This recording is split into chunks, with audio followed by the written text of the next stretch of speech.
Natutuwa si Narako na isipin na mangyayari na naman kay Inuyasha ang nangyari sa kanila noon ni Kikyo. Sinubukan naman pumasok nila Kirara sa barrier subalit tumalsik lang sila. Ngunit nakita nilang nakapasok si Kikyo sa barrier nang parang wala lang dito. Di pa rin iniwan ng bida si Kagome kaya inatake siya nito ng palaso. Samantala biglang nawasak ang clone ni Narako dahil dumating pala si Kikyo. Dahil dito ay naglaho ang aura ng Dark Priestess. Samantala nakailag pala ang ating bida. At dahil kay Kikyo ay nawala na rin ang kontrol kay Kagome. Subalit nais nitong dalhin siya ng bida sa banal na hiyas. Nag-alala sila Kaide at Shippo, subalit umalis pa rin ang dalawa. Nagmamadali ang ating bida samantala di pa rin makapasok sila Sango kaya naghanap sila ng ibang daanan. Nalaman ni Kikyo na ibinente ni Tsubaki ang kaluluwa sa demonyo para manatili ang kabataan. Dahil sa nakaraan ay sinubukan pala niyang kunin kay Kikyo ang banal na hiyas para manatili ang kabataan subalit tinalo siya ni Kikyo at nagkaroon ng peklat ang mukha. Subalit nalaman din ni Tsubaki na ang katawan ni Kikyo ay isa na lamang artipisyal.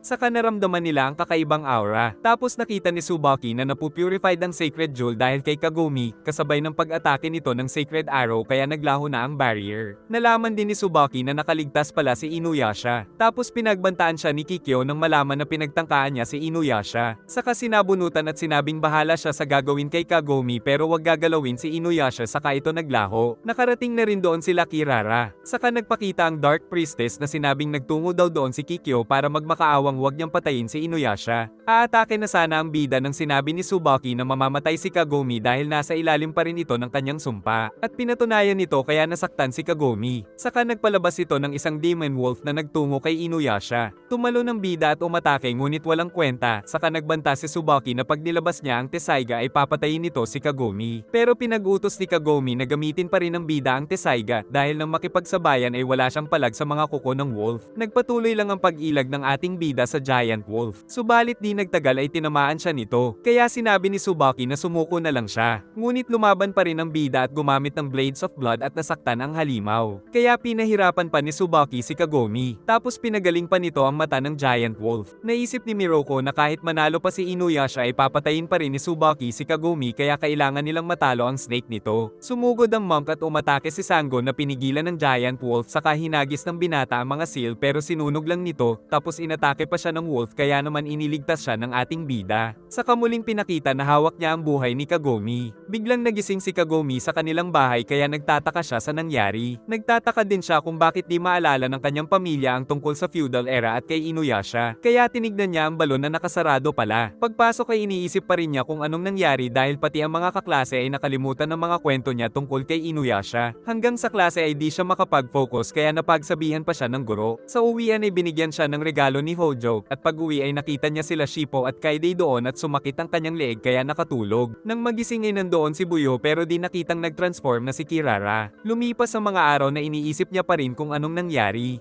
Hanggang sa magtungo siya sa dojo ni Kikyo at nagsanay siya ng pana. Tapos pinagsabihan siya ni Kikyo na baka mapatay ulit nila si Inuyasha. Samantala nananaginip lang pala si Kagome habang nakikipaglaban pa rin ng bida. Hinabol niya sa panaginip si Kikyo at dahil sa mga sinabi ng priestess ay nagising na siya ngunit natatalo na si Inuyasha. Kaya umatake siya ng palaso subalit hindi ito tumama sa mga kalaban. Napahanga si Tsubaki dahil nakatakas siya sa panaginip pero minaliit nito ang kanyang pag-asinta kaya umatake muli si Kagome bilang babala. Pero nagalit lang si Tsubaki na pinatakan ng laway ng Shinigami ang Sacred Jewel upang masaktan siya sa sumpa. Saka umatake ang wolf kaya iniligtas ni Inuyasha ang dalaga. Kaya labis na nagalit ang bida at nagawang matalo ang halimaw sa isang malakas na atake tapos napugutan niya rin ang Shinigami na tinapos naman ng monk. Ngunit nasa ilalim pa rin ng sumpa ang dalaga. Saka nagpalabas si Tsubaki ng napakaraming demon na pinagtulungan ng magkakaibigan gamit ang mga kakayahan. Tapos nabuo muli ang ulo ng ahas na tutuluyan na si Kagome. Subalit dahil siya ang reincarnation ni Kikyo ay nagawa rin niyang mapabalik ang sumpa sa Dark Priestess na katulad ng ginawa noon sa kanya ni Kikyo. Dahilan para ma-purified ang banal na hiyas kaya natanggal ang hiyas kay Kagome dahil naglaho na ang sumpa. Kaya nilabas ng bida ang espada at umatake subalit nakaligtas ito gamit ang napakaraming mga demon. Tapos si Narako ay nais daw bigyan ng pangalawang pagkakataon si Tsubaki. Si Tsubaki naman ay ipinangakong papatayin sila Inuyasha at Kagome. Pagkatapos ay nakatulog ng mahimbing si Kagome kahit nasa likod ng bida. Di maintindihan ni Tsubaki kung ba't siya natatalo. Pinagbantaan siya nila Momji at Botan kaya nagpakilala siyang dati ring nagsanay sa shrine na iyon. Pinapasok siya ng dalawa na nagtaka sa kanyang kabataan kaya kaya nagsinungaling siyang dahil ito sa pagsasanay. Saka nagpanggap na hinahabol siya ng isang demon kaya tutulungan daw siya ng dalawa. Habang kumakain ay naramdaman ni Kagome ang presensya ng banal na hiyas kaya itinuro niya ito sa mga kasama. Nais sumama ni Kaide ngunit sinabihan siyang pabigat kaya pinadapa ng dalaga si Inuyasha saka sila umalis at kay Inuyasha sumakay si Kagome pero naiwan si Shippo. Naalala ni Tsubaki ang kanyang master na namatay na sa katandaan. Kinuha ng dalawa ang mga kagamitan laban sa demon. Naalala din niya nung pinagbawalan ng master na buksan ang pintuan ng isang templo. Dumating si Kagura upang kunin ang banal na hiyas. Pero ayaw ibalik ni Tsubaki dahil tatapusin niya daw ang request ni Narako na tapusin sila Inuyasha. Samantala nakarating ang grupo sa lugar pero may barrier para sa demon. Sinubukan naman ng bida pero napakalakas ng barrier. Saka dumating sila Momji at Botan para kalabanin ng mga demon. Ayon sa kanilang kasuotan ay nalaman ng dalawa ang kanilang mga propesyon pero pinagkamalang demon si Kaide. At nagdalawang isip sila nang malaman na isang demon ang cute na si Shippo, kaso naisip nilang nag-disguise lang si Shippo kaya tatapusin daw nila ang natatakot na fox demon. Pinigilan ni Kagome si Inuyasha dahil isa lang itong di pagkakaintindihan. Nang aatake ang dalawa ay nasa likod na pala nila ang monk na pinaglalamas ang mga puwet nila kaya nasampal. Saka naghagi sila ng maraming papel na nagkaroon ng mga buhay pero napakadali lang patayin ng mga ito dahil mahina pa ang dalawang batang priestess. Pero ang plano pala ng mga ito ay kumuha ng buhok nila. Saka gumamit ng teknik at gumawa ng clone ni Inuyasha pero itinangging kamukha niya ito. Pati si Kagome ay nainis dahil ang pangit ng clone na ginawa nila. Kasalukuyang nagsasagawa ng ritual si Tsubaki. Sila Momji at Botan ay pinasugod ang mga ginawang clone kaya sumugod si Inuyasha pero mas malakas ito sa kanya tapos inatake pa ng clone ni Kagome. Sinubukan ni Kagome ang magic word pero si Inuyasha lang ang dumapa kaya natapakan at inatake ng Hiraikatsu ni Sango. Ngunit di naman ito nagaya ang Tessaiga, kaso napatid siya sa seal at inatake ng Kagome clone. Naisa nang lumaban nila Sango pero gagamit na ng wind scar ang bida subalit natigilan sa spell ng dalawa. Ngunit nakonsensya sila nang mahirapan din ng cute na Shippo. Muntik na sila Miroko at si Inuyasha ay pinipilit pa rin lumaban sa kabila ng spell sa kanyang katawan. Kaya umatake si Sango sa mga ito upang ma-deactivate ang spell. Dahil dito ay nagawang matalo ng bida ang kanyang clone. Saka tinapos ang mga ito gamit ang wind scar. Kunwaring nag-alala si Miroko pero nais lang manghipo ng puwet kaya napingot. Giit ni Miroko na siya na ang magpapaliwanag sa dalawa pero pinasamahan siya nila Kagome kay Shippo dahil alam nilang manyak ang monk. Susugod na sana ang bida ngunit meron pa ring barrier. Si Tsubaki naman ay binubuksan ng pinto para makatakas ang matagal nang nakakulong na demon na isa sa pinakamalakas. Saka pumasok siya upang makontrol ito ng banal na hiyas. Samantala nagawa ng makapasok ng bida sa gate. Naisip ni Kaide na ito ang kaparehong Tsubaki na halos kasing lakas noon ng kanyang ate. Naramdaman ni Kagome ang banal na hiyas pero nagbabala si Kaide na doon nakakulong ang mapaminsalang demon. Sa daanan pa lang ay napakarami ng demon ang mga pinagpapatay nila. Nagising na ang dalagang priestess kaya tinanong ng monk kung pwede niya itong anakan at nang magising ang isa ay tinanong niya rin ang kapareho. Nabahala ang mga ito kay Shippo kaya sinabi ng monk na ito ang nag-alaga sa kanila. Kaya niyakap na ng mga priestess ang dalawang cute na demon at nais tumakas ni Shippo sa kanila. Nagtanong rin ng dalawa kung masama ba si Inuyasha. Kaya sinabi ng monk na ito ang tumutulong sa kanila. Mga papel lang pala ang umatake sa kanila. Nagbukas ang pinto ng shrine at lumabas doon si Kagura. Saka lumabas ang isang malakas na demon. At nang umatake ang bida ay napaatras siya nito. Muling umatake ang bida ngunit pinigilan siya ni Kagura kaya tinamaan ng kalaban. Pinigilan din ni Kagura ang Hiraikatsu ni Sango saka inatake ang bida at muntik na siyang mahiwa ng kalabang demon ngunit umatake muli si Kagura kaya napatalsik na siya ng halimaw. Umatake na rin sila Kagome at Kaide sa babaeng demon tapos napatalsik ng bida ang espada ng halimaw kaya tinamaan niya na ito at tuluyang natalo na isa lang rin palang papel. Dahil dito ay tumakas na naman si Kagura, saka naramdaman ni Kagome ang sacred jewel kaya bumaba sila sa hagdan. Di makapaniwala sila Momji at Botan na isang dark priestess si Tsubaki. At alam ni Shippo na nag-e-enjoy ang monk na kasama ang dalawang dalaga. Tinanggal ni Tsubaki ang seal at binasag niya ang bato. Kaya nakalabas ang isang demon na matagal na ikinulong ng mga priestess ngunit hinigup lang ito ni Tsubaki tapos natuwa siya sa lakas ng kapangyarihan. Dumating na sila Inuyasha kaya pinatalsik niya ang bida gamit lang ang mata. Saka lalong natuwa ang dark priestess sa lakas ng kanyang bagong kapangyarihan. Dumating na rin sila Kirara nang magsimulang gumuho ang templo dahil kay Tsubaki na naging isang pangit na demonyo. Gumamit ito ng kidlat at ginamit na pang-atake sa kanila. Nakasugod pa rin ang bida ngunit napigilan nito ang Tessaiga. Kaya gumamit siya ng wind scar na sinalo lang nito pero walang pinsala. Inatake siya nito ng mga kidlat hanggang sa tamaan kaya nangialam si Miroko na inatake din ito ng kidlat. Tinamaan nito ni Kagura Kagome ngunit minaliit lang siya ni Tsubaki dahil walang kwenta daw ang reincarnation ni Kikyo kaya napasugod ang bida na pinalo lang nito. At maging si Inuyasha ay nais nitong higupin pero ayaw pumayag ng bida kaya inatake ng kidlat ang magkakaibigan. Sumugod naman ang bida at sinalo ang atake ni Tsubaki saka ginamit niya ang backlash wave upang ma-reflect sa demon ang sariling atake hanggang sa matalo ito at nahulog si Tsubaki. Tapos kinuha sa kanyang mata ng insekto ni Narako ang Sacred Jewel kaya naging matanda na siya. At tuluyang nawala ang kapangyarihan kaya naging abo.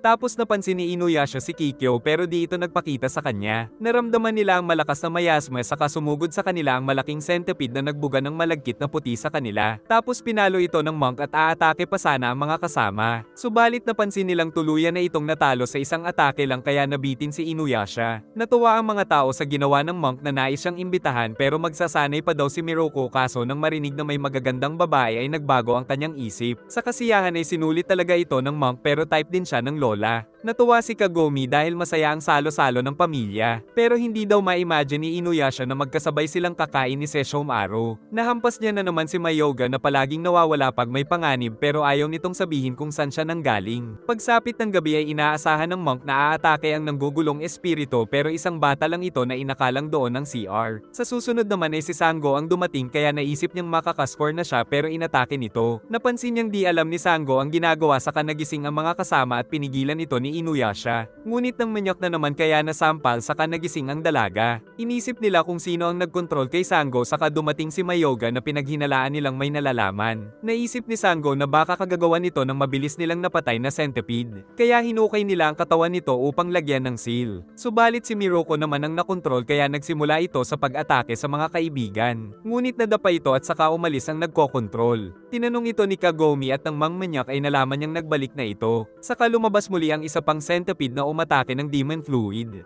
Pero sa isang atake ng bida ay bagsak naman ito kagad. Nilagyan na ito ni Miruko ng Sutre Charm pero si Inuyasha naman ang nakontrol saka hinabol nito si Mayoga tapos nagtungo sa harapan kaya tumalsik si Shippo patungo sa kanya. Tapos umakto itong isang babae at nang pinadapa ni Kagome ay nawala na ang sanib nito. Kalaunan ay nalaman nilang si Shoga pala na nais magpakasal kay Mayoga ang may kagagawan nito pero palagi daw nakakatakas si Mayoga. Dahil dito ay naisip ni Kagome na ikasal na sila ngayon pero ayaw talaga ni Mayoga. Inihanda nila ang kasal para sa dalawang insekto. Pero nalaman na nakatakas na naman pala si Mayoga kaya hinabol na naman siya ni Shoga. Naramdaman ni Sesshomaru na di mapakali ang mga puwersa ng kadiliman. Naisip ni Kagura na wala siyang pag-asa na makawala kay Narako dahil hawak nito ang puso niya. Nang makita niya ang mga demon spirit na nakatakas mula sa barrier ng kanyang boss kaya napaisip sa ibig sabihin nito. Nagmamadali si Koga na magtungo kay Narako upang patayin ito kaya nahihirapang makahabol ang mga kasama. Si Inuyasha ay nahihirapang gamitin ng pang-amoy dahil malapit na ang new moon. Pero nais pa rin hanapin ng bida si Narako kahit tutol ang mga kasama. Saka dumating ang ipo-ipo na sinagasaan ng bida dahil ito si Koga kaya nagalit ang bida ngunit pinadapa. Giit ni Koga na naamoy niya ngayon si Narako kaya naisip ni Miruko na naglaho ang barrier nito. Napansin din ng wolf na di amoy aso ngayon si Inuyasha saka niyakap nito si Kagome para tuksuhin ang wolf demon. Saka umalis ang wolf leader kasunod ng mga nahihirapang kasamahan. Tutol si Miruko na kumilos sila dahil mawawala ng powers mamayang gabi si Inuyasha. Si Kana naman ay pinakita si Koga. At dahil wala daw doon si Narako ay siya na ang bahala. Sa kapal ng fog ay di nila mahanap ang kastilyo ni Narako. Saka dumating ang napakaraming skeleton warrior na kinokontrol ni Kagura. Pinasugod ng wind demon ang mga skeleton kay Koga saka umatake siya ng fan of blades. Ngunit nakasugod pa rin ng wolf sa kanya pero nakatakas ito at kinulong siya sa ipo-ipo ng mga buto upang mahiwa siya ng mga ito. Naisip ng mga kasama na kailangan ni Koga ng tulong pero di sila malakas kaya nais humingi ng tulong. Nagpasya sila Miruko at Sango na puntahan ang nanghinang barrier ni Narako. Matigas pa rin ang ulo ni Inuyasha saka narinig nila ang boses ng mga bata ni Koga kaya nagtago ang bida. Humingi ang mga ito ng tulong kay Kagome saka nagpasya nang magtungo sila Sango pero lumabas ang bida at sinabing huwag ipagkakalat na isa siyang half-demon. Nakatakas si Koga sa teknik ni Kagura ngunit inatake siya ng mga skeleton at fan of blades kaya natanggal ang mga banal na hiyas niya. Kinuha ito ng wind demon at balak na siyang patayin ngunit dumating ang Hiraikotso kaya tumakas ito. Pero masama ang kalagayan ng wolf leader. Dahil nakita na nito ang human form ng bida ay nais niyang patayin si Koga pero inaasikaso pa ito ni Kagome. Dahil mahina ngayon ang barrier ni Narako ay nag-isip ng paraan si Kagura kung paano makakalaya dito. Nang makita ang falling star ay naisip niyang magpatulong kay Sesshomaru. Sa ilalim ng kanyang kastilyo ngayon nagtatago si Narako at nalaman niya ang plano ni Kagura. Si Kagura naman ay nagtungo kay Sesshomaru para makiusap na patayin si Narako kapalit ng banal na hiyas. Alam ni Kagura na si Sesshomaru lang ang makakatalo kay Narako. Subalit ayaw siyang tulungan ni Sesshomaru kaya naiinis na umalis ang Wind Demon. Inaasikaso ni Kagome si Koga kaya naiinis si Inuyasha. Habang hinahanap nila si Narako ay nagtataka si Miroko sa ikanikilos ni Kagura. Nagtataka din sila kung ba't humina ang barrier kaya naisip nilang isa ring half-demon si Narako. Samantala makikitang naghiwalay ang mga katawan ni Narako at pinapanood niya si Kagura gamit ang salamin. Balak ng kumilos ni Koga upang bawiin ang kanyang banal na hiyas. Ngunit nag-alala si Miroko dahil wala itong laban, tapos iniwan nila si Inuyasha na binantayan ni Miroko. Nakita nila ang maraming insekto at nandoon din si Kagura na inatake ni Sango. Tinukso ni Kagura si Koga kaya ayaw magpatulong ni Koga dahil nais niyang mabawi ang banal na hiyas ng mag-isa pero wala siyang magawa sa lakas ng Wind Demon kaya naman napatalsik siya nito. Tanging pag-ilag na lang ang nagagawa niya dahil wala siyang Sacred Jewel. Napagpasyahan ni Kagura na sundin ang mungkahi ni Sesshomaru na gamitin ang Sacred Jewel para matalo niya si Narako. Ngunit dumating ang napakaraming demon ni Narako kaya napaisip siya kung nalaman na ba nito ang kanyang pagtataksil. Pero nasuntok siya ni Koga at tumalsik ang mga hiyas ngunit tinamaan si Koga ng mga ipo-ipo ni Kagura. Nang makita ito ay nais tulungan ni Inuyasha kahit wala pa siyang kapangyarihan. Pero nag-umaga na kaya magbabalik na rin ang pagiging demon nito. Papatayin na ni Kagura si Koga gamit ang malakas na wind technique nang dumating ang bida upang iligtas ito saka nagbalik ang demon powers. Pero nakita ni Kagura ang human form niya na ipinag-alala nila Shippo. Umatake ang wind demon kaya nagpakawala ng wind scar ang bida at nahiwa ito patungo kay Kagura pero iniligtas ng mga demon ni Narako. At pagkatapos ay nakatakas na pala si Kagura. Si Koga naman ay nahanap na ang banal na hiyas na muling nilagay sa mga binti at pinangakong siya ang makakapatay kay Narako. Nakiusap si Kagome na huwag ipagsasabi na isang half-demon si Inuyasha pero wala naman daw pake si Koga. Kaya naisip nilang si Kagura lang ang problema. Umuwi si Kagura at inisip na baka di pa alam ni Narako ang kanyang pagtataksil ngunit nang sundan niya si Kana ay biglang kinuha ni Narako. Nagulat din siya sa nakitang itsura ni Narako na ngayon ay nagkalat ang katawan saka kinuha siya upang parusahan. Di nagpapahalata na nababahala si Inuyasha pero alam ni Kagome na inaasahan nito ang mga kaibigan. Kinabukasan ay masayang naglalakad si Shippo nang biglang kumidlat sa kanyang harapan at nakuha niya ang isang liham na nagyayaya ng isang duelo. Nanggaling pala ang liham mula sa Raiju tribe upang ipaghiganti sila Hiten at Maten. Nagtaka si Sango dahil si Inuyasha ang tumapos kila Maten at Hiten gamit ang Tesaiga. Kaya pinagmalaki ni Shippo na isa kasi siyang full demon kaya nasapok ng bida. Tapos nagkunwari siyang di natatakot sa kalaban pero nang kumidlat ay nanginginig naman ng itlog na tinakot pa ng bida. Si Soten pala ang nagpadala ng sulat at kasama nito ang alagang si Koryu na inakalang lalabanan ni Soten ng Hara upon sila Inuyasha pero alam din ng bata na mapanganib ang mga ito. Sa sobrang kaba ay di makalakad si Shippo. Tapos inisip na baka Inuyasha ang nakasulat sa liham. Nainis na ang bida kaya itinulak niya si Shippo ngunit di nila alam na may malaking bato ang hinulag ni Koryu sa kanila at hinabol si Shippo tapos nag-transform siya ngunit nalambat naman ng baby dragon. Ikinulong nila si Shippo na nadismaya na kay Soten lang nanggaling ang sulat kaya ininggit niya lang ito ng laruan. Sunod na plano ay ang pagpapausok ng Silver Vine kaya nang maamoy ni Kirara ay natulog ito. Isang babae naman ang ipinang-trap nila kay Miroko kaya nahulog sila sa butas. Ayaw makipagduelo ni Soten kaya tinukso ni Shippo na mahinang nilalang kaya pinagmalaki nito ang kanyang katalinuhan saka nag-asara ng dalawa gamit ang drawing. Sunod ay lumabas ang isang clone para padapain si Inuyasha ngunit wala itong epekto kaya aalis na sana si Koryu ngunit nahuli ng bida. Napagod na ang dalawa ngunit napahanga si Soten sa gamit na crayons ni Shippo. Kaya ininggit pa siya ng Fox para pakawalan nito. Binatukan ng bida si Koryu ngunit naawa na si Kagome kaso kinagat ang bida kaya binatukan muli. Nang mag-transform ito at nagpaulan ng mga arrow kaya hiniwa siya ng ating bida, subalit muli lang na nabuo. Si Soten naman ay pumayag na sa duelo para sa crayons. Sa kanilang pagtakbo ay nadapa si Kagome kaya iniligtas ni Inuyasha mula sa arrow. Nagsabayan naman ng atake ang dalawa at match lang sila. Ayos lang si Inuyasha saka nalaman na di pala mapanganib ang mga arrow ng baby dragon. Kaya binatukan siya ng bida at nagbalik sa tunay na anyo. Sila Shippo naman at Soten ay nagpapaligsahan ng kanilang mga teknik na pantay lang ang mga lakas. Nang makita sila nila Inuyasha ay nakyutan pa si Kagome kay Soten na isa palang babae kaya aalis na daw si Shippo. Saka ibinigay ang crayons at nagpakol ngunit natuwa talaga si Soten. Nakaakyat na rin sila Miroko at si Soten ay nagdrawing naman ng binatang Shippo. Feeling cool pa rin si Shippo kaya binatukan at nagsumbong kay Kagome kaya pinadapa ang bida. Hirap na hirap sa klase si Kagome kaya malungkot sa pagsapit ng uwian. Nakipagchikahan siya sa mga classmate na di makapaniwala sa love life ni Kagome dahil di alam ng mga ito ang mga tunay na nangyayari sa kanya. At pagsapit ng hapunan ay nag-enjoy muna siya kasama ang pamilya, saka naligo at nag-enjoy sa malambot niyang kama na wala sa feudal era. Napapansin ni Shippo na malungkot si Inuyasha pag wala si Kagome ngunit binatukan na naman siya. Wala silang magawa kundi ang maghintay dahil si Kagome lang ang nakakaramdam ng sacred jewel. Samantala pinalabas ni Narako sa kanyang katawan ang isang laman, na nagtungo naman sa mga bandido na pinagtutusok nila ngunit lumabas ang isang lalaking walang mukha at pinagpapatay ang mga ito. Naamoy ni Inuyasha si Narako at pagdating ay nakita ang mga bandidong pinatay na kinuha ang mga mukha.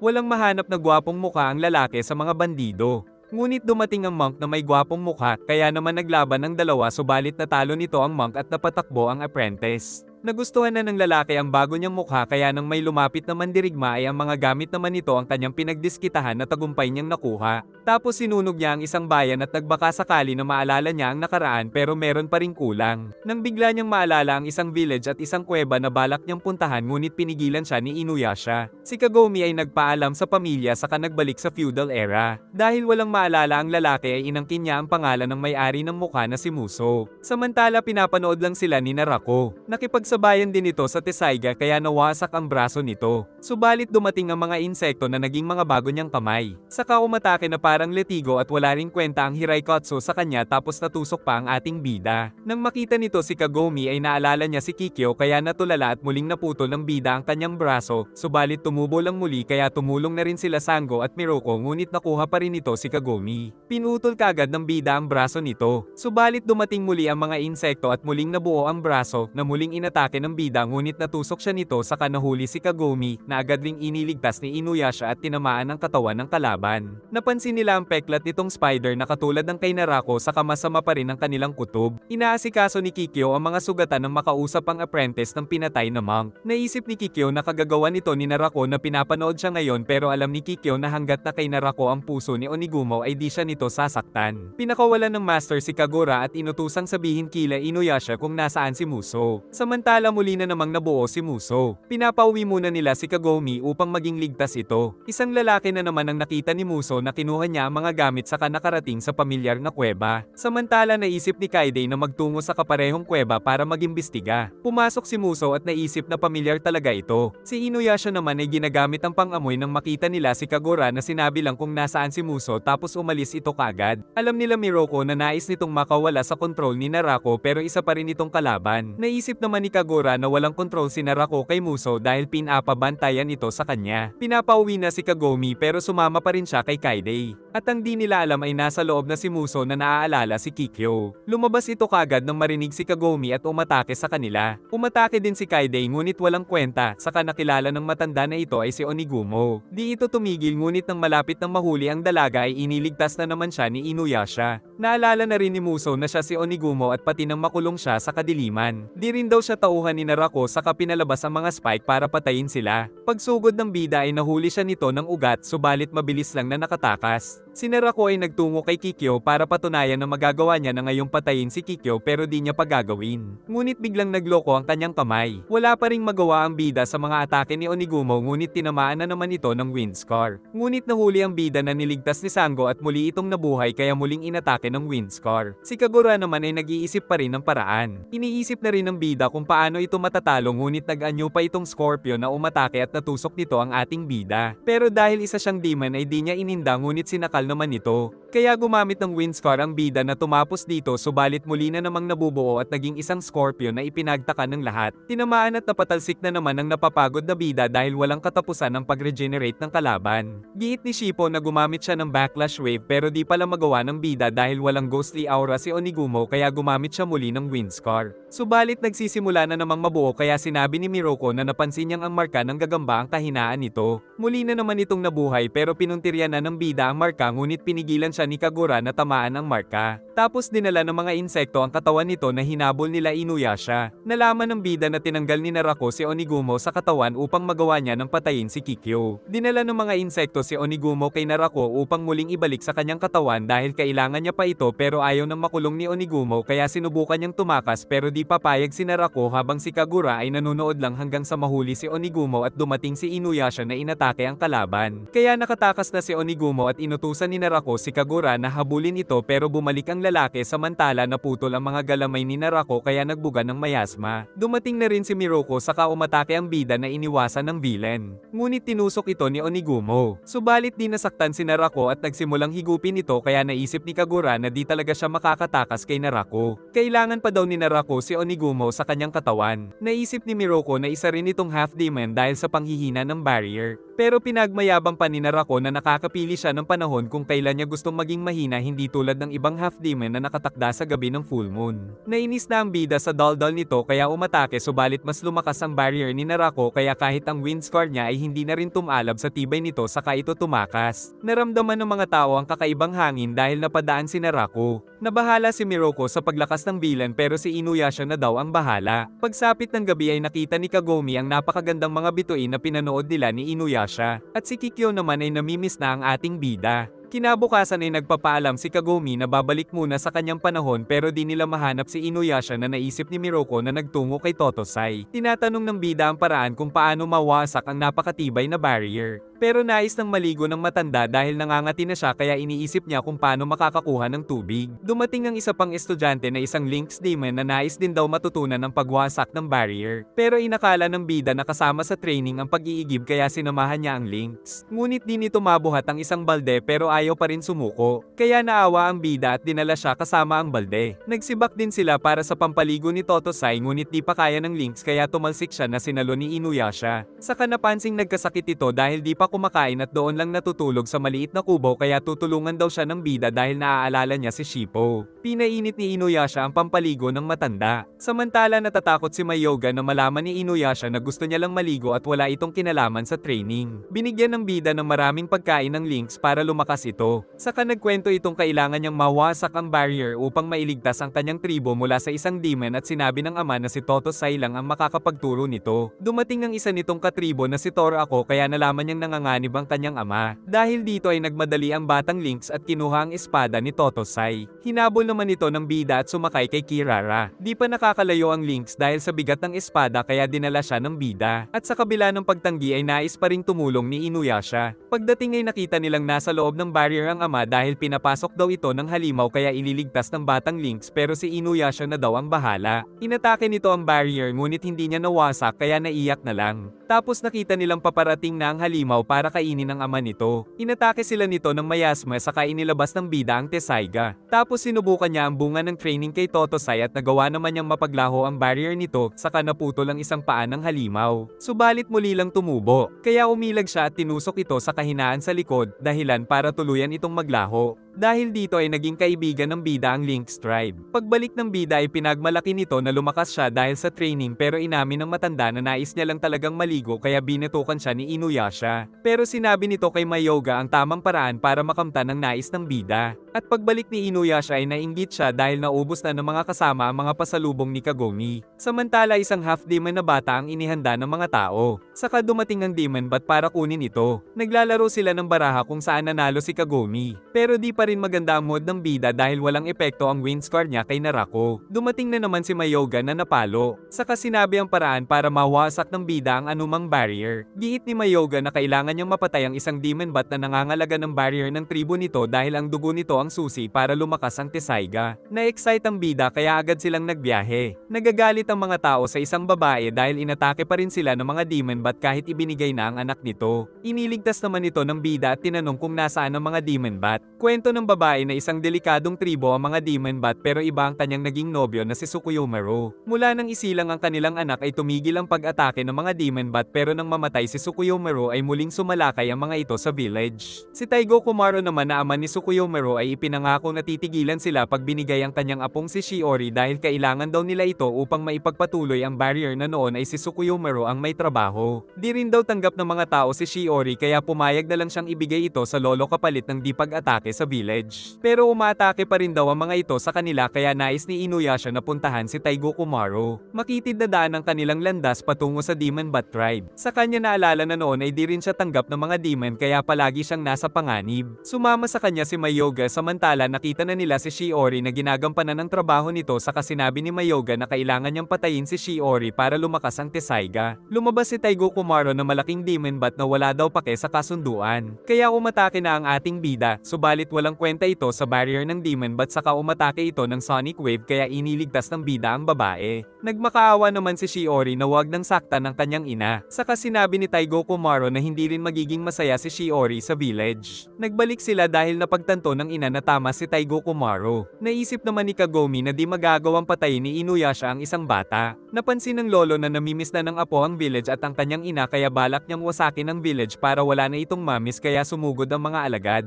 Ang bida naman ay naalala na maging ang mga tao ay ayaw din sa kanya. Sinamahan siya ni Kagome sa pagmumuni-muni at napahanga ito sa kabaitan ng bida. Ngunit nakita nilang dumating ang napakaraming demon bats patungo sa village. Nakita rin nila Miroko ang napakaraming demon bats na pinangungunahan ni Taigo Kumaro na may dala kay Shiori. Nagsimula kaagad ang pag-atake sa village habang pinapamukha ng lolo kay Shiori na ito ang mga nang-alipusta sa kanya. Pinagpapatay ng bida ang maraming demon bats, ngunit pinagtulungan siya nang dumating ang palaso at tumulong na rin si Miroko. Marami ring napatay si Sango ng Hiraikatsu ngunit di umubra sa barrier ni Shiori na hawak ni Taigo Kumaro. Kaya inisip ni Inuyasha kung paano makukuha si Shiori sa demon bat. Pero nais ng mga tao na pati si Shiori ay patayin ng bida na hindi nagustuhan ng grupo nila Inuyasha. Kaya tinanong ng bida kung nais pang bumalik ni Shiori sa ganitong klaseng village na di siya tanggap. Umatake bigla si Taigo Kumaro sa kanila. Di pa rin makapagdesisyon si Shiori saka umatake muli ang demon bat ngunit ang bida ay walang magawa sa barrier. Tapos naghanda pa ang demon ng maraming pag-atake kaya halos mawasak ang buong village. Nakiusap ang nanay ni Shiori na tumigil na ito alang-alang na rin kay Tsukuyomaru. Nagalit si Taigo Kumaro dahil nabaliw daw ang kanyang anak sa isang mortal at nagbanta na iiwan ang pagiging guardian of the barrier kaya pinatay niya ito kaya nahimatay ang babae. Wala namang magawa ang bida dahil sa barrier ni Shiori. Pero sinubukan niya pa rin ang backlash wave subalit nagawa pa rin ang barrier na makaligtas sa kanyang atake. Nagalit ang bata at pinatalsik siya nito sa labas ng barrier na di nito inaasahan. Ngunit nahulog ang bata at nais ng patayin ni Taigo Kumaro ang nanay nito kasama si Kagome. Subalit nakagamit naman ng backlash wave ang ating bida patungo sa naglahong demon bat leader. Nagkasama na rin ang mag-ina. Ngunit pinaalala ni Mayoga na dapat niyang patayin ang guardian of the barrier para lumakas ang Tessaiga pero walang balak ang bida na pumatay ng bata. Kaya binibigay na lang nito ang orb na alam niyang makakatulong kay Inuyasha. Bigla namang nag-ilaw ang orb at nang wawasakin ng bida ay napatalsik siya nito. Saka lumabas mula dito ang ghostly aura ni Taigo Kumaro na balak patayin si Shiori na sinubukan pigilan ng bida. At biglang nagkaroon ng barrier si Shiori kaya nabigo ito at naramdaman na binabantayan ng kanyang yumaong ama. Muli pa itong sumugod kaya tuluyan na itong tinapos ng ating bida at nawasak na ang orb. Tapos naging kulay red ang Tessaiga dahil nakuha na nito ang powers ng orb. Habang naglalakbay pa uwi ay nanibago sila dahil nagsesenti si Inuyasha dahil nakaka-relate ito sa pinagdaanan ni Shiori na isa ring half-demon. Nagtungo sila sa Shomaro kung nasaan ang katawan ni Ryako Susei. Subalit napahanga lang sila na nawawala ito dahil kay Inuyasha. Naamoy nila Koga ang mga demon leopard cat at nakita nilang napakarami ng mga ito pero walang pake ang wolf leader. Naamoy din ni Roy Oka ng Panther tribe na kanyang ikinabahala. Naiinip na si Inuyasha kaya pumasok na siya sa balon at nagtungo sa bahay ni Kagome pero nasa school pa daw ito kaya pinaglaruan niya muna si Buyo.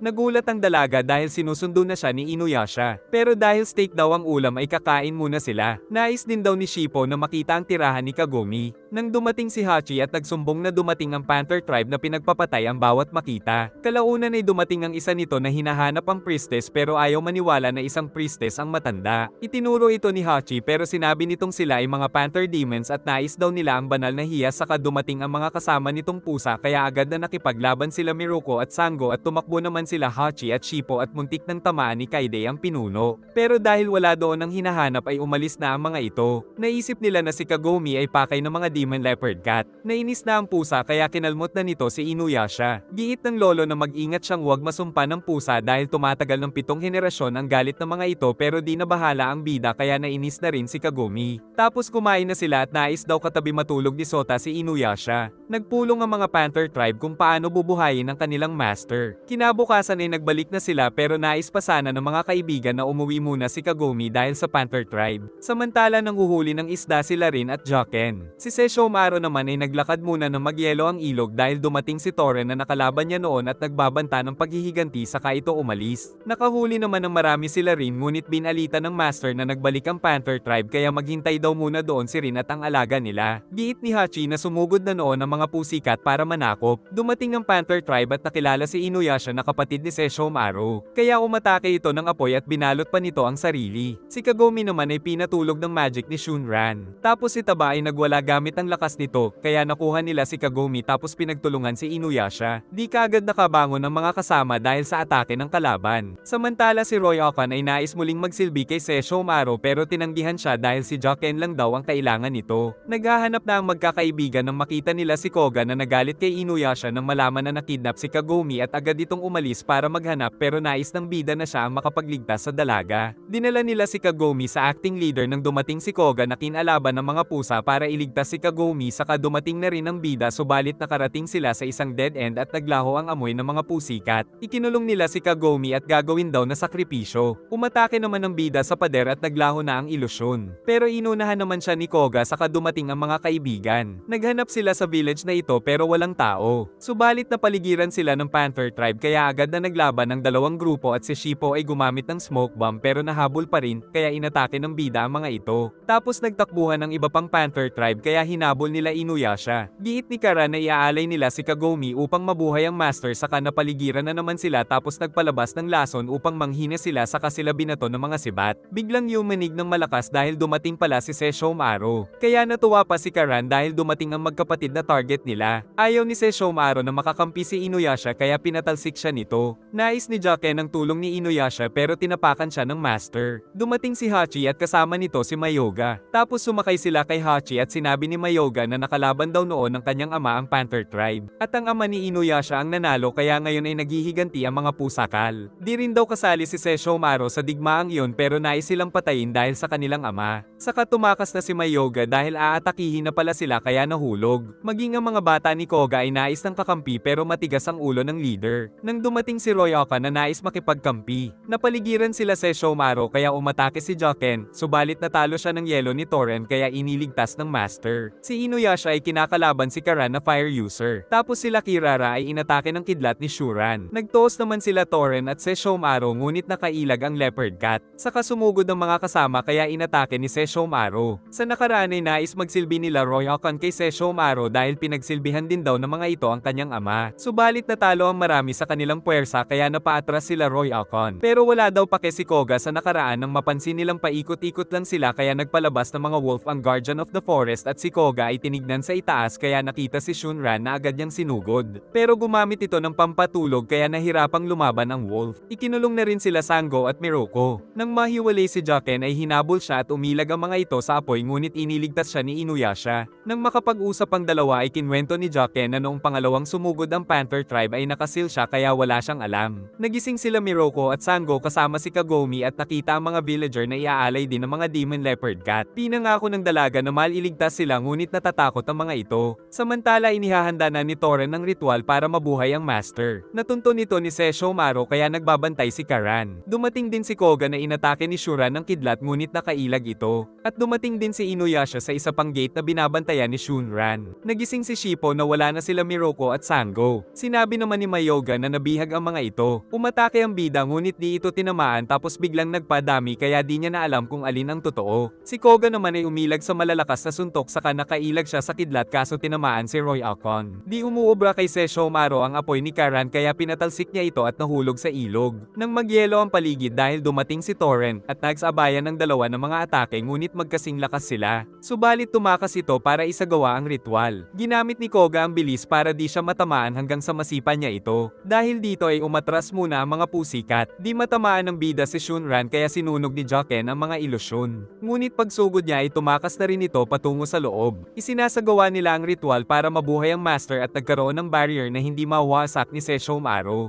Kalaunan ay kinain ng Panther King ang banal na hiyas at nanghihingi ng mga alay kaya inilabas na ang mga bihag. Sinubukang pumasok ni Koga ngunit merong barrier. Si Miruko ay di rin magamit ang wind tunnel. Kakainin na sila nito nang dumating ang bida gamit ang red Tessaiga na nawasak ang barrier. Natuwa si Kagome ngunit inaangkin ito ni Koga. Ngunit tinamaan ng Panther King si Inuyasha na nakabangon at nawasak ang kamay nito sa kasinabi ng dalaga ang lokasyon ng Sacred Jewel. Tatakas sana ang mga tao ngunit humarang ang mga Demon Leopard Cat pero di natakot si Kagome dahil importante silang sakripisyo kaya pinagbubugbog ng mga wolf ang mga ito. Dumating ang mga sandata ng dalawa na dinala nila Hachi kaya nakisali na rin sila sa pag-atake. Ang bida naman ay nagawang matumba ang Panther King. Nang makita ni Sesshomaru ang Tessaiga ay naalala nito ang nakaraang digmaan sa Panther Tribe kung saan di siya nasiyahan sa Tenseiga. Nakailag ang bida at umatake ng Windscar ngunit pinagtulungan siya ng mga ito at nahuli pa ni Shuran, kaya tumulong ang kuya ngunit pinapaalis ang kapatid pero ayaw pumayag ng bida kaya naglaban sila at napakamot ulo si Joken. Nagpa siya ang Panther Tribe na magsanib puwersa para ialay ang buhay ng mga kalaban pero ang mga buhay nila ang kinuha ng sariling master upang magkaroon ito muli ng laman. Di alam ni Toren ang gagawin. Umilag ang bida at umatake si Sesshomaru ngunit di tumalab kaya umatake si Inuyasha ng Windscar pero wala ring epekto. Umatake ito ng mga kuko at kidlat sa kanila. Nakita ng mga kasama na nabuhay na ang Panther King at sinalag ni Sesshomaru ang mga kuko at sumugod ngunit napatalsik nito kaya umatake na rin ang bida. Galit na galit si Sesshomaru sa ginawa sa kanya ngunit tumibok ang Tenseiga kaya napigilan ang galit niya. Di pa rin niya maintindihan kung ba't ang Tenseiga ang ipinamana ng ama pero ngayon ay ginamit niya na ito sa kalaban na nagdulot ng pag-alis ng mga kaluluwang hinigop nito kaya naging pangit muli. Saka tinapos ito ng bida gamit ang Windscar. Kinuha niya na rin ang mga banal na hiyas at muling nabuhay ang mga kasama ni Toren dahil nagbalik na ang mga kaluluwa. Giit ni Joken na iniligtas sila ng Tenseiga ng kanyang master. Dahil dito ay nagpa siya ang mga Demon Leopard Cat na tumigil na sa paghihiganti. Kinabukasan ay masaya ang mga tao samantala umiiyak si Roy Okan dahil di niya na naman natulungan si Sesshomaru. Tapos nagkainitan na naman ang dalawa kaya pinadapa ng dalaga si Inuyasha. Matyagang naghihintay si Rin nang dumating na rin sa wakas sila Sesshomaru. Isang gabi ay yumayanig sa isang kastilyo dahil sa isang demon bear na pinagpapatay ang napakaraming kawal. Ayaw magpayong ni Inuyasha kahit sinisipon na dahil pang mahihina lang daw ito. Kalaunan ay dumating ang mga kawal at nagmakaawang tulungan sila ni Sango. Nagbigay ito ng paunang bayad saka dumating ang pinuno ng mga ito na kilala si Sango pero di maalala ng dalaga. Nagtungo sila sa kastilyo saka nagpakilala itong isang young lord na si Kurano Sekeitekida na naalala ni Sango na isang batang uhugin. Kwento nitong na-hire nila noon ang mga Demon Slayer kaya nakilala niya si Sango na kaagad niyang naging crush kaya niyaya si Sango na magpakasal pagkatapos patayin ang Demon Bear ngunit tahimik lang si Miruko. Iniisip ng dalaga kung paano makakatanggi at inakalang nagselos si Miruko pero nambabae lang ito kaya yumanig sa sampal at umalis. Nang magkabangga ang dalawa ay nahiya si Sango. Samantala nais ni Kagome na si Miruko ang makatuluyan ni Sango kaya kinilig siya at hinila ang monk saka tinanong kung ayos lang sa kanyang makasal sa iba si Sango. Giit ng monk na si Sango ang magdedesisyon nito. Ngunit nahuli ni Kagome na nakatingin ito kay Sango sa malayo. Samantala sila Inuyasha at Shippo ay sinamantalang kumain ng masasarap. Nagkausap ang dalawa at sinabi na ni Kurano Seke ang kanyang nararamdaman. Nakikinig sila Kagome ngunit umalis ang monk. Tumanggi naman si Sango dahil marami pa siyang dapat gawin. Ngunit handa daw maghintay ang young lord kahit gaano katagal. Hinabol ni Kagome si Miruko kaya sinabi ng monk na mas magiging ligtas dito si Sango. Pagsapit ng gabi ay nakita ng dalaga si Miruko na nag-iisip at nang magkasalubong ay ibinulong na sana ay maging maligaya siya. Ngunit nagkagulo na naman dahil sa Demon Bear. Pero si Sango na daw ang bahala dahil masama ang kanyang mood. Nanggigigil itong pinigilan ng atake ng bear at patuloy itong binugbog na ikinatakot ng mga kaibigan.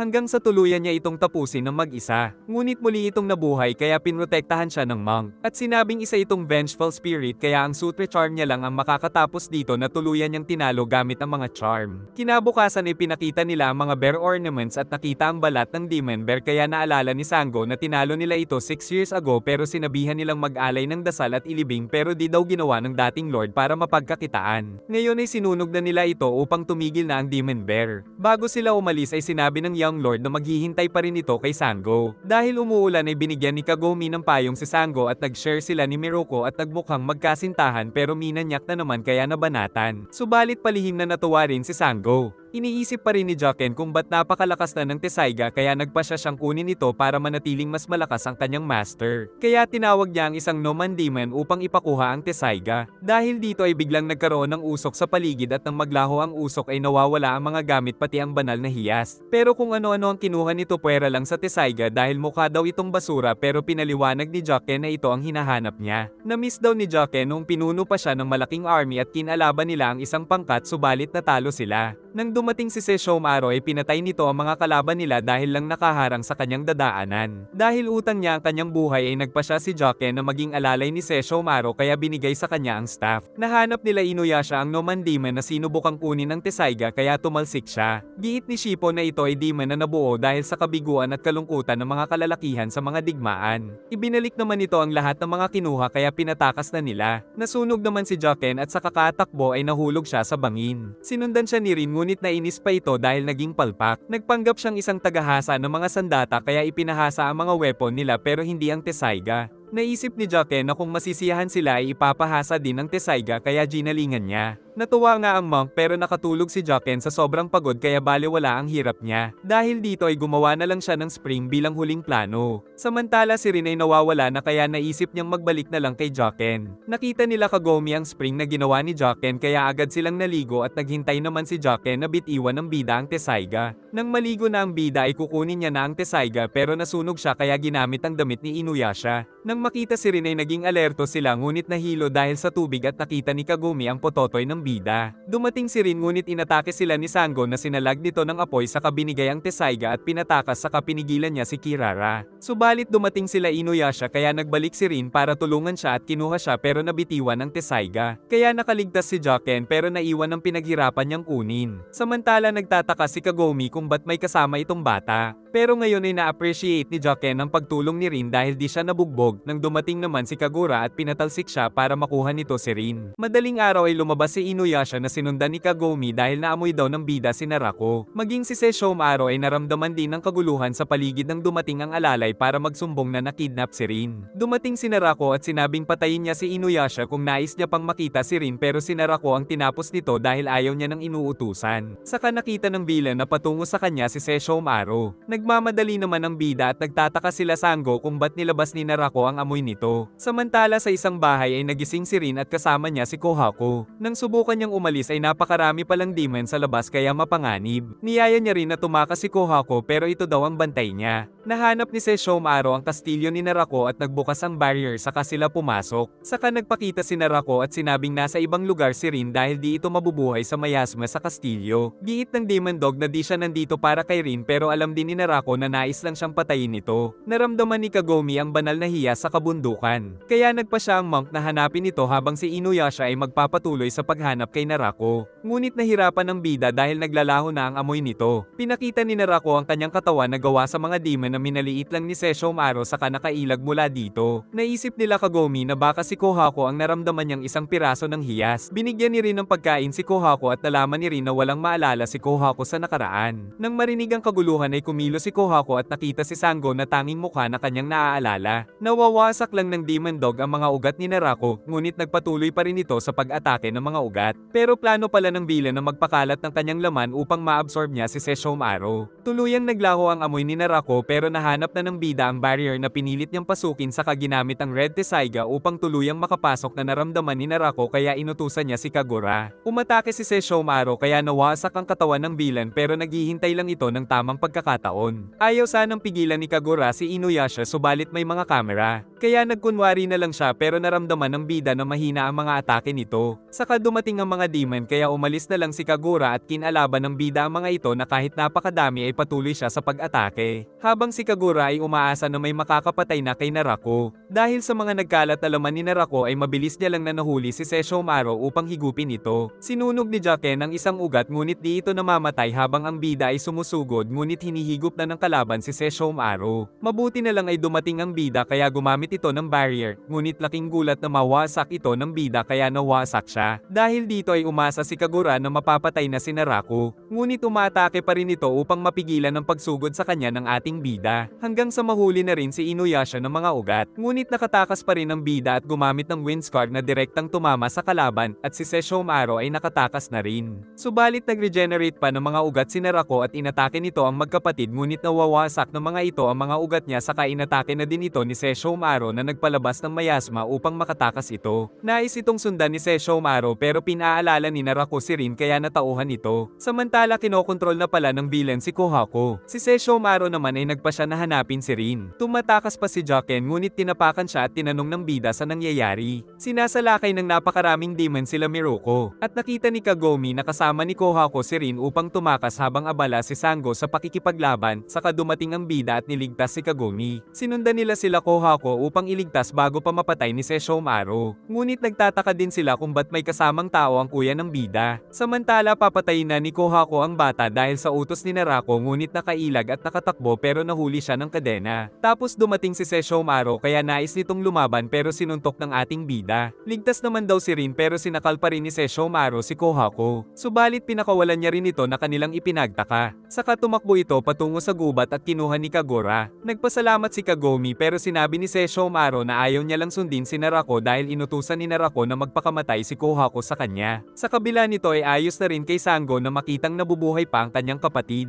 Nalaman na rin ni Kikyo na lumipat na ng bagong base si Narako. Naiinis ang bida dahil nakatakas na naman sa kanila si Narako. Iniisip pa rin sila ni Kagome nang ma-surprise siyang magkakaroon sila ng test. Nais manghiram ni Kagome ng mga notes pero gagamitin din ito ng mga classmate kaya nilibre niya muna ang mga ito. Ngunit nang magpapa-Xerox na siya ay nagkakaubusan ng ink ang lahat ng Xerox machine kaya di rin siya nakakuha ng notes. Naiinip na si Inuyasha kay Kagome. Nais naman ng mga kasama na magpahinga muna sila dahil hindi sila katulad ng katawan ni Inuyasha na madaling makarecover. Samantala maging ang mga soul collector ni Kikyo ay di mahanap ang bagong base ni Narako. Pagsapit ng gabi ay iniisip pa rin ni Sango ang kapatid. Kaya naman kinumfort siya ng monk. Pero nagtaka siya nang aalis na ito dahil naset na ang mod. Kaya minanyak siya nito ng harapan at nasampal at naisip ng bida na nababaliw na ang lahat. Nababaliw na rin si Kagome sa hirap ng nire-review. Kinabukasan ay ayaw niyang kausapin siya dahil makakalimutan ng ni-review. Pero sinusundo na siya ni Inuyasha kaya nainis siya at pinagbawalan itong umalis ng bahay. Ngunit naiwan ng baon ng dalaga kaya nakiusap ang ina na dalhin ito ng bida ngunit pinagtinginan ng hanapin niya ito gamit ang pang-amoy. At isang magnanakaw ang nakatakas sa pulis na sinuntok ni Inuyasha. Sunod ay merong sunog kaya inakyat niya ang isang gusali at nakita ang isang bata. Naagad niyang iniligtas ngunit nahulog ang sombrero kaya nakita ng bata ang cute niyang tenga. Hirap na si Kagome sa exam tapos nakita niya pa si Inuyasha sa bintana. At bago makita ng classmate ay pinadapa niya ito para mahulog pero pinatayo naman siya ng teacher. Nalaman ng dalaga na naiwan niya pala ang baon. Kaya niyaya niyang mag-share sila pero napunta na ito lahat sa gilid. Sa library ay nakita siya ni Hojo na binigyan siya ng healthy menu dahil akala ay palagi siyang may sakit. Naisip ni Kagome na manghiram dito ng notes kaya hinabol niya ngunit binigyan siya nito ng herbal medicine na mga tuko kaya di siya nakapagsalita. Pag-uwi ay nakita nila sa TV ang mga ginawang pagliligtas ni Inuyasha bago ito makarating sa school ni Kagome. Sobrang seryoso niyang mag-review pero di mapakali si Inuyasha kaya pinadapa at tinawag si Sota para maligo. Ngunit tumakas ang bida kaya nakita ni Kagome ang hotdog at itlog kaya pinagbabato sila ng dalaga at nakalimutan niya ang lahat ng ni-review. Nang kakain na ay tumakbo na naman ang bida dahil napaso ang dila. Tumahimik si Inuyasha pero nadidistract si Kagome nang may nakatitig sa kanya. Ngunit pagtingin ay natutulog na ito ng mahimbing at naisip niya ngayon niya lang nakitang ganito. Kinabukasan ay inaantok siya sa exam tapos nagbalik agad sila sa feudal era. Isang elder wolf ang nagtipon ng mga tauhan nitong mga wolf para sa isang misyon. At hinabol ng mga ito si Koga pero sinuntok ang mga ito. Saka nagpakita ang pinuno ng mga ito na si Ayame na apo ng isang elder. Nais nitong mapang-asawa si Koga dahil kailangan niya ng malakas na pinuno ng kanilang clan pero ayaw ni Koga. Kaya pinaalala ng dalagang wolf ang pangako ni Koga na pakakasalan siya nito hanggang sa mahulog sila sa tubig. Saka pinagtulungan siya ng mga wolf nito ngunit nakatakas pa rin si Koga sa kanila na ikinalungkot ni Ayame. Walang ideya ang grupo kung nasaan si Narako kaya gagawin na lang nila ang trabaho na hanapin ang banal na hiyas. Nalulungkot si Ayame saka naalala na noong bata pa siya ay ipinangako ni Koga na gagawin siya nitong asawa. At sinabi pa ng lolo na nasasakop na sila kaya kailangan niya ng malakas na mapapangasawa. Nagtungo sila Koga sa lumang kastilyo ni Narako at naamoy din doon si Inuyasha kaya tumakbo na siya para magtanong sa aso. Dumating din doon sila Ayame pero nakaalis na sila Koga. Subalit may isang hair monster ang biglang umatake sa kanila kaya niligtas niya ang mga wolf saka ginamit niya ang mga dahon upang makagawa ng diversion kaya nakatakbo sila ngunit hinabol pa rin ito at nakita niya ang mga bata ni Koga. Tapos inatake niya ito kaya umatras. Saka sinabi ng dalawang wolf ang tungkol kay Narako at muli silang hinabol ng halimaw. Naramdaman ni Kagome ang banal na hiyas dahil dumating pala si Koga. Saka nagtanong siya pero nag-away lang sila ng bida. Pinagmalaki din ni Inuyasha na nawasak niya ang barrier ni Narako. Pero minaliit pa siya ni Koga dahil di niya pa ito napatay.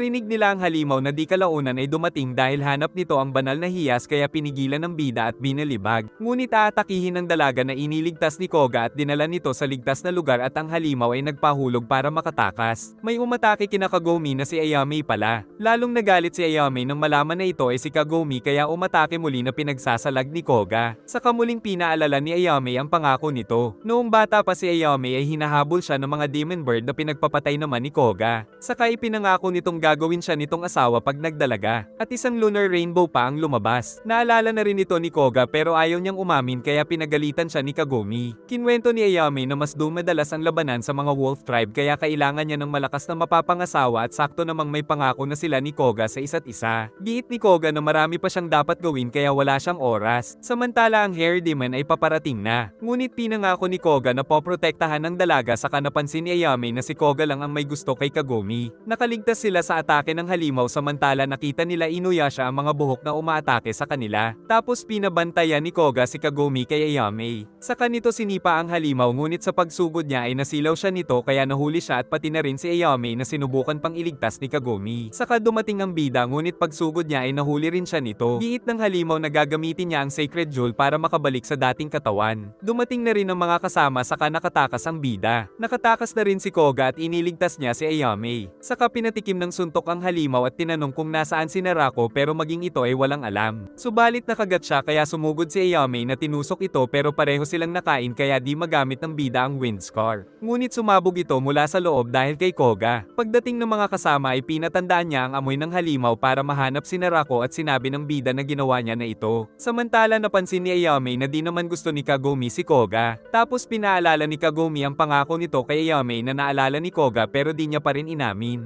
Kaya pinagchismisan sila na merong love triangle pero si Shippo lang ang nasapak ng bida. Di pa rin sumusuko si Ayame kaya sinabi ni Koga na nakakakita kasi ng banal na hiyas si Kagome. Kaya magsasanay daw si Ayame para makita rin ang banal na hiyas at magbabalik upang pakasalan si Koga. Saka nakatakas si Koga sa bida na nais kunin ang kanyang banal na hiyas. Naisip ng monk na tama si Koga sa paggamit ng mga wolf pero giit ng bida na masyadong maingat si Narako para matunton gamit lang ang amoy. Pagsapit ng gabi ay muling nakakita ng lunar rainbow si Koga. Saka naisip na mapanganib ang kanyang misyon na patayin si Narako kaya ayaw niyang mapalapit kay Ayame dahil baka masaktan lang ito. Samantala ang bida ay nagseselos pa rin kay Koga na nahalata ng mga kaibigan pati na rin ni Kagome. Kinabukasan ay naramdaman nila ang malakas na demonic aura kaya agad na nagtungo ang ating bida. Isang matanda ang kinalaban ng isang demon weasel na sinabuyan niya ng purified salt kaya gumulong ngunit nakailag ito kaya natumba siya at papatayin na nito ng iniligtas ni Inuyasha. Pero pati si Inuyasha ay pinagkamalan niyang masamang demon kaya sinabuyan din. Napilitan daw ang matanda na muling manghunt ng mga demon dahil sa dumadami ang mga ito.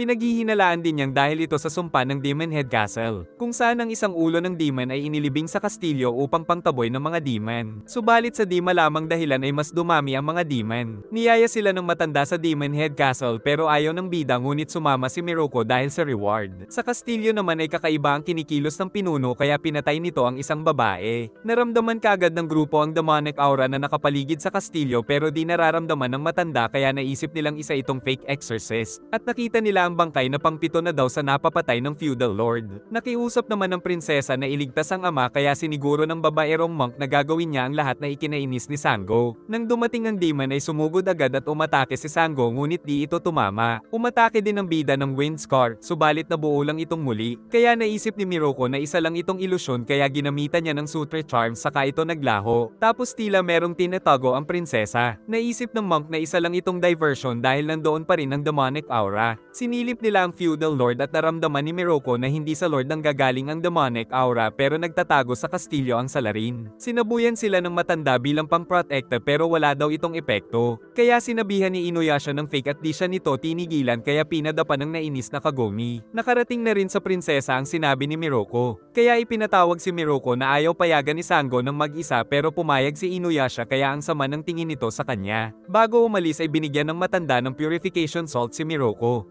Napakahabang hagdan ng tinahak nila dahil nais ng prinsesa na ipakita ang libingan ng Demon Head na sinasabing nagdala ng sumpa sa feudal lord, kung saan nakita niyang puno ito ng mga kalansay ng mga monk. Dahil ang totoo ay ang prinsesa pala ang tunay na demon na ikinatakot ni Miroko. Matagal na silang naghihintay kay Miroko kaya naisip ng binata na nakipagharutan na ito sa prinsesa na ikinainis ni Sango kaya pinadapa ni Kagumi ang manhid. Samantala nagwawala na ang feudal lord na agad nilang pinuntahan. Sa katuluyan itong naging isang demon. Subalit isa pa rin itong diversion habang ang monk ay nagsaboy ng purified salt na nilagyan niya ng sariling spiritual power. Pero dahil sa demonic aura nito ay di siya makakilos. Saka pinagmalaki ng demon na kinokontrol niya ngayon ang lord upang magwala at walang sumaklolo sa kanya. Samantala ang bida ay nais itong patayin sa isang atake. Ngunit pagsugod ay ginamit ng demon na shield ang isang babae pero tinamaan pa rin ng bida kaya umakyat ito sa bubong na sinundan ni Inuyasha. Kagad na sinundan nila Sango si Miroko at napansin ng matanda na labis siyang nag-aalala. Giit ng demon na si Miroko ang ika-100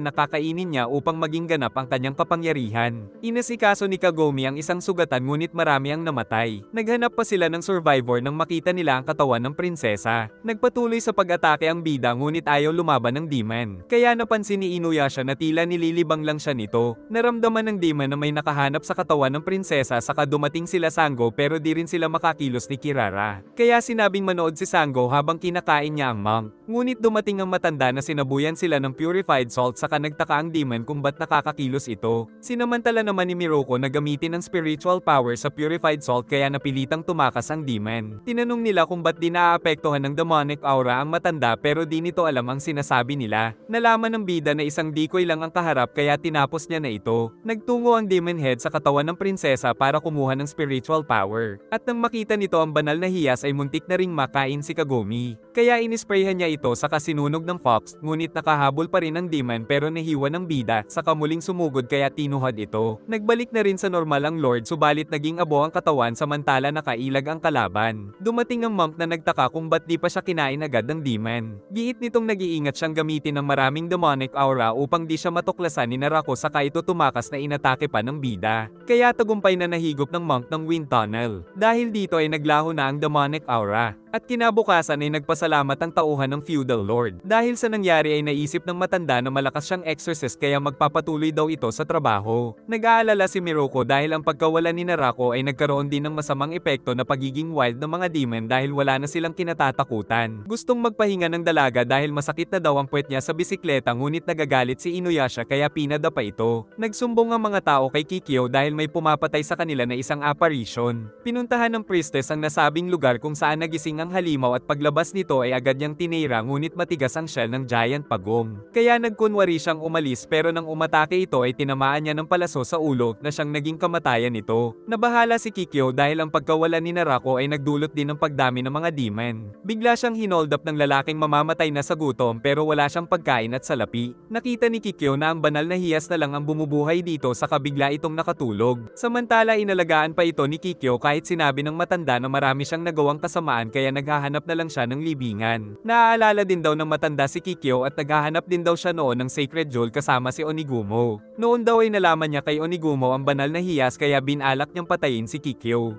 Pero pinigilan siya at tinalo ni Inuyasha. Saka nagmadali siya dahil napagtanto na kinuha ni Onigumo ang kanyang mga tauhan. Dahil dito ay inatake niya si Onigumo at pinasabog ang kastilyong kinaroroonan nito. Tapos binalot nila sa dayami at itinapon ito sa bangin. Biglang dumating ang isang demon na likha ni Narako para sa banal na hiyas at nahuli nito si Kikyo pati na ang matanda. Kaya ang ginawa ng matanda ay ginamit ang banal na hiyas para patayin ang demonyong Cyclops at tuluyan itong sumabog. Ibinabalik ni Kikyo ang banal na hiyas pero ayaw na ng matanda. Sa halip ay nagtanong ito kung posible pa bang maligtas ang kanyang kaluluwa sa kabila ng kanyang kasamaan. Saka pinutol nito ang buhok at ipinapalibing kay Kikyo.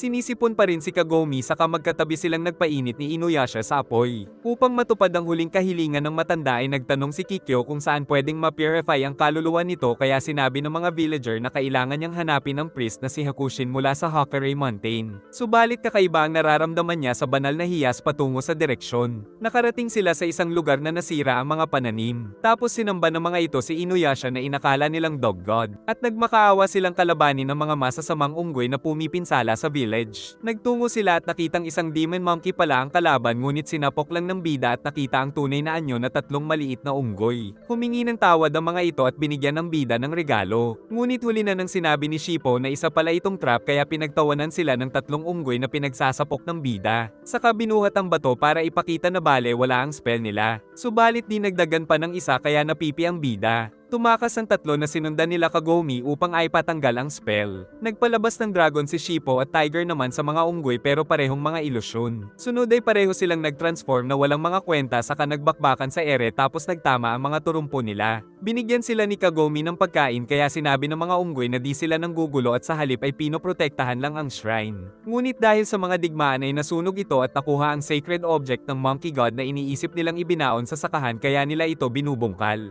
Nakiusap si Kagome na tanggalin ang spell kay Inuyasha ngunit nakalimutan daw ng mga unggoy kung paano gawin. Kaya pinagsasapok sila ni Inuyasha at binalak na batuhin ng malaking bato kaya sinabing hahanapin nila ang monkey god upang magpaturo kung paano tanggalin ang spell. Dahil sa bato ay na-imagine ng bida na nakuha ni Sesshomaru ang Tesaiga at nakuha ni Koga si Kagome dahil wala siyang magawa. Pinagpipilitan ng mga unggoy na nandoon ang sacred object ng monkey god ngunit walang alam ang mga villager. Inis na ang bida kaya nasapok na naman ang 3.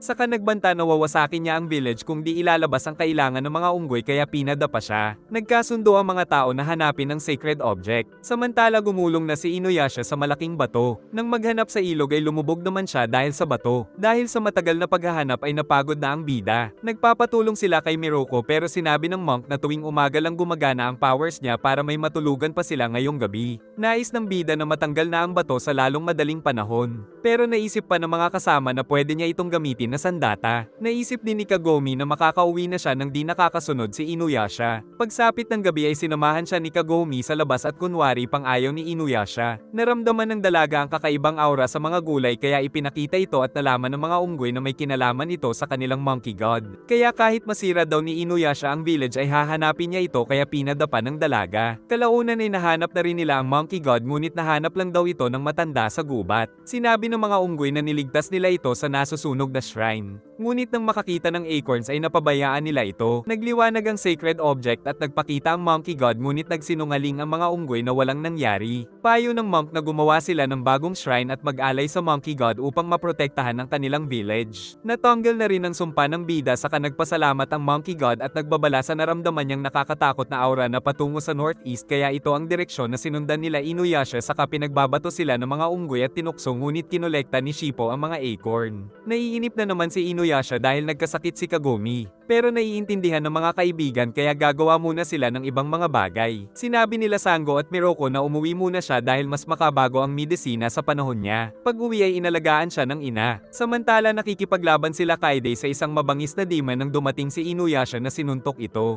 Ngunit muling sumugod kaya tinuluyan na itong patayin ng ating bida saka umalis. Sunod ay nakita niya ang isang demon snake na kanyang inihagis sa napakalayo. Saka siya nang huli ng mga isda para kay Kagome ngunit lumabas ang isang ogre na inihagis niya rin at napakarami niya pang tinalo ng mga demon na kanyang nakasalubong kaya nagtaka sila Kaide kung ba't walang dumadating na mga demon. Dumalaw ang mga kaibigan ni Kagome saka nagtanong sa kanyang nobyo. Tapos dumating pa si Hojo na binigyan siya ng mga regalo. Napakaraming pasalubong ni Inuyasha para kay Kagome pero umuwi na pala ito kaya tinukso pa siya ni Shippo. Nahanap ng lolo ang sikretong medisina ng kanilang angkan subalit tinamaan siya ng bola ni Sota kaya nabasag ito. Tapos nakita niyang dumating si Inuyasha. Nang lumabas ng silid si Kagome ay sinabi ng mga kaibigan na may kasintahan na si Kagome pero inakala ni Hojo na siya ang tinutukoy ng mga ito. Ayaw pang aminin ni Inuyasha na miss niya na si Kagome. Sinamantala ng dalaga na magpaturo kay Hojo para sa exam kahit masama pa ang pakiramdam habang naghihintay sa bubong ang bida. At pag-uwi ng mga ito ay pinipilit siya ni Inuyasha na magpahinga para makabalik na sila sa feudal era pero ayaw nito kaya umalis ang bida. Pero kumuha lang pala siya ng mga sangkap at niluto niya ang mga ito. Saka binigay ang ginawa niyang tsana ang baho pero ininom pa rin ng dalaga at agad na guminhawa ang pakiramdam. Giit ni Inuyasha na ginagawa ito noon sa kanya ng ina. Saka nagpahinga si Kagome at kinabukasan ay naging maganda na ang pakiramdam pero late na siya sa exam. Kaya sumakay siya kay Inuyasha upang makahabol sa pagsusulit. Kinabukasan ay magaling na talaga siya kaya nagpasalamat sa kinilig na Inuyasha. Tapos isinama niya itong mag-shopping na tila isang date ngunit ignorante ang bida sa mga tinapay bahay na pinagtawanan ng stranger. Habang nasa grocery ay hinawakan ni Kagome ang kanyang kamay. Saka natuwa sa mga pagkain na nakikita kaya napakarami nilang binili. Nakita nila si Sota na nasa tindahan ng bulaklak at nagtago siya ng dumaan ng crush nitong babae. Habang kumakain ay napansin nilang malungkot si Sota kaya binigyan ng lolo ng agimat pero ibinigay lang kay Buyo. Nang malaman ng ina ay nais daw nitong gumawa ng red bean rice bilang handa. Nais daw makausap ni Sota si Inuyasha. Tinanong ng bata kung ano ang pag-ibig kaya nahiya ang bida. Tinanong din nito kung paano sinabi ng bida na mahal niya si Kagome kaya di alam ni Inuyasha ang isasagot. Dahil di niya daw alam kung paano sasabihin sa crush niyang si Hitomi ang nararamdaman. Kaya nais niyang magsanay sabihin ito kay Inuyasha. Ngunit napakatagal kaya aalis na ang bida na pinigilan nito. Pero nauutal pa rin si Sota kahit sa harap lang ni Inuyasha ngunit narinig ito ni Kagome. Tawang-tawa ang ate sa kanyang natuklasan at sinabing dapat sa kanya agad lumapit ang kapatid. Tinuruan niyang pumorma si Sota saka sinabi kung ano ang kanyang mga gagawin. Pagsapit ng uwian ay hinintay nila si Sota na mukhang nabusted. Dahil umayaw pala sa kanya si Hitomi nang di siya makapagsalita ng maayos. Kaya tuturuan daw siya ni Inuyasha na maging malakas ngunit pinapagawa nito ang mga bagay na di man lang ang nakakagawa. Kinabukasan bago siya umalis ay nag-cheer ang buo niyang pamilya. Ngunit nagbalik ito na nahihiya kaya inilabas siya ng bida at bawal siyang pumasok hanggat di nakakaamin sa crush. Lumakas naman ang loob ni Sota kaya nais manood ni Kagome. Sa isang park ay nakikinig sila Kagome sa sasabihin ng kanyang kapatid. Na sa wakas ay nasabi na rin na crush niya ang batang babae na crush din pala siya kaya nagyakap ang dalawa at nainggit sila Inuyasha kaya nagkatinginan at nagkahiyaan. At kinabukasan bago bumalik sa feudal era ay nagpasalamat si Sota kay Inuyasha. Giit ng bida na marami silang nasayang na oras kaya sinabi ni Kagome na di sayang sa oras ang kanyang pagkakasakit. Ngunit nagmadali pa rin ng bida na hanapin si Narako. Sinabi ng isang faith healer na kasalanan ng pusa kung ba't minamalas ang kanilang village kaya pinagbabato nila ang pusa at umalis ito. Hinahanap ng batang babae ang alaga niyang si Kuroro habang si Shippo ay hinahanap din si Kirara. Nabighani si Shippo sa batang babae na inakalang ito ang alaga niyang si Kuroro. Pero nagustuhan na rin ni Kirara ang ginagawa ng batang babae ngunit dumating ang mga villager kaya ipinatago ito kay Shippo. Pinagbabato sila ng mga ito pero di pinayagan ni Shippo na sakta ni Kirara ang mga tao. Tinawag ding demonyong pusa si Inuyasha na nainis kaya pinakalma ng monk pero napikon din ito ng tamaan ng bato. Saka dumating ang isang lalaki na sinabing ibang pusa ito. Kwento ng lalaki na sinabi ng faith healer na ito ang dahilan kung ba't minamalas ang kanilang village. Nakita na naman ni Shippo ang crush niyang si Kome na naghahanap sa pusa kaya binalik niya ang bell. Samantala ang faith healer ay meron palang masamang balak at nakita nila Inuyasha ang kakaibang ulap. Di pa rin nila mahanap ang pusa ni Kome nang maramdaman din ni Shippo ang panganib saka dumating ang napakaraming daga na pinatalsik niya gamit ang giant turumpo saka sila tumakas sa mga ito. Agad na nakarating ang mga daga sa village at pinutakte ang buong lugar sa utos ng taong daga. Samantala dumating si Kuroro at iniligtas sila nito sa napakaraming daga. Naglagay naman ng barrier ang mastermind pero malas niya lang dahil kaagad lang itong winasak ng ating bida.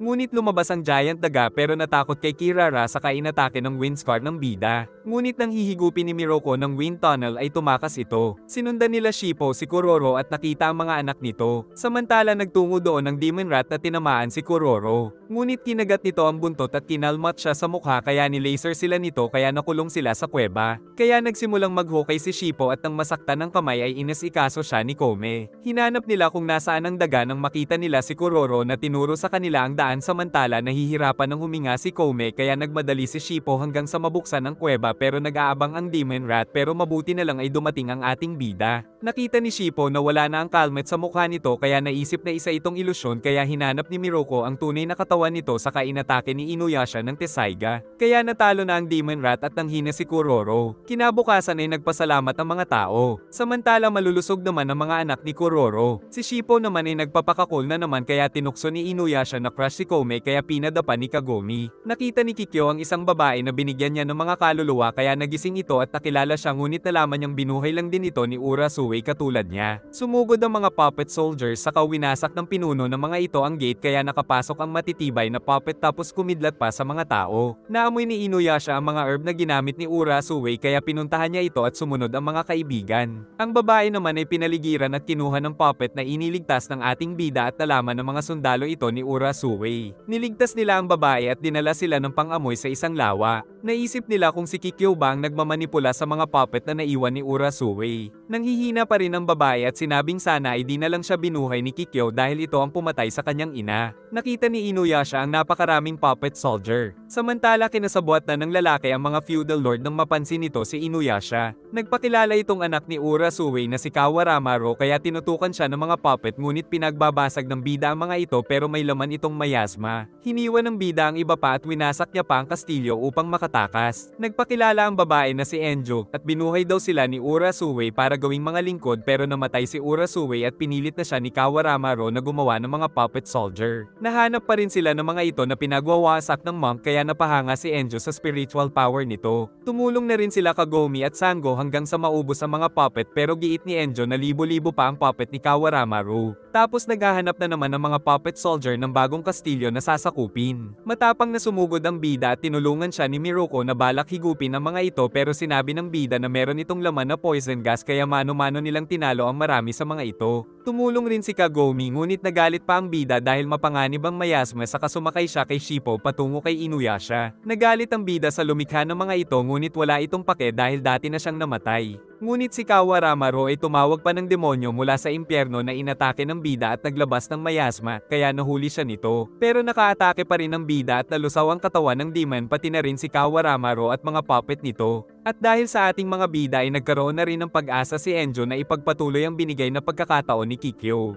Naglalakbay sila ng makakita ng village kaya nasabik na meron na silang matutulugan. Subalit na bahala ang mga tao nang makita si Miruko. Walang ideya ang monk ngunit patuloy silang inatake ng mga villager. Pero dahil ayaw nilang saktan ng mga ito ay minabuti nilang tumakbo. Di pa rin maalala ni Miruko kung ano ang kanyang ginawa. At nang matulog ay nanaginip siya na maraming kasamang mga dalaga. Kinabukasan ay sinalubong sila ng mga babaeng in love sa monk. Pero nandoon ang mga kalalakihan na nais siyang pagdusahin at wala nang balak sila Sango at Kagome na ipagtanggol siya. Nabihag siya ng mga villager at tinanong ni Kagome kung anong kasalanan nito. Nagrereklamo pala ang mga villager dahil binentahan daw ni Miruko ng mga walang kwentang sutre charm. Ang isa naman ay inubos niya daw ang pagkain tapos nagkagusto pa sa kanya ang lahat ng kababaihan sa village. Pero itinanggi ng monk ang lahat ng sinabi nila. Ngunit naisip ng mga kasama na inosente ang monk dahil kasama nila ito kahapon. Nang manghingi ng proof si Inuyasha ay ipinakita ng mga ito ang dahon kaya nalaman na daw ni Miruko ang nangyari. Agad silang nagtungo upang hanapin ang impostor na kilala daw ni Miruko. Samantala sa kasunod na village ay nanloloko na ang impostor ng monk. Pero napasubo siya dahil pinapatalo sa kanya ang isang demon raccoon dog na sinabing isa siyang weasel. Sinubukan pa niyang lokohin ito na gagamitin ng wind tunnel. Pero dahil wala talaga siyang wind tunnel ay tuluyang inatake nito. Nagtaka ang mga tao kung ba't nasa labas si Miruko dahil pumasok ito sa kuweba. Napatakbo na lang ang impostor pero tinamaan siya ng weasel. Sinubukan itong magbanta ng wind tunnel ngunit nagbalik na siya sa tunay na anyo dahil ito pala ay si Hachi. Mabuti ay dumating ang ating mga bida upang iligtas siya. Sumugod ang nagalit na demon weasel subalit di nito inaasahan ng wind tunnel dahil akala niya ay isa lang din itong fake pero di tinuluyan ng monk at tinakat niya na lang ito. Si Hachi naman ay pinagalitan ng master. Giit nitong nagugutom kasi siya kaya ginaya ang master para makakain ng libre kaya binatukan ng monk. Giit ng mga kaibigan na di naman nalalayo ang ginawa ni Hachi dahil babaero at manloloko naman talaga si Miruko. Pero nagpaturo pa ang monk kung paano niya napaibig ang maraming babae na ikinainis ni Sango pero gumana sa kanya ang advice ni Hachi kaya kinilig ang Demon Slayer. Sa kakinopya nito ang master upang di malaman ni Sango kung sino ang tunay na Miruko.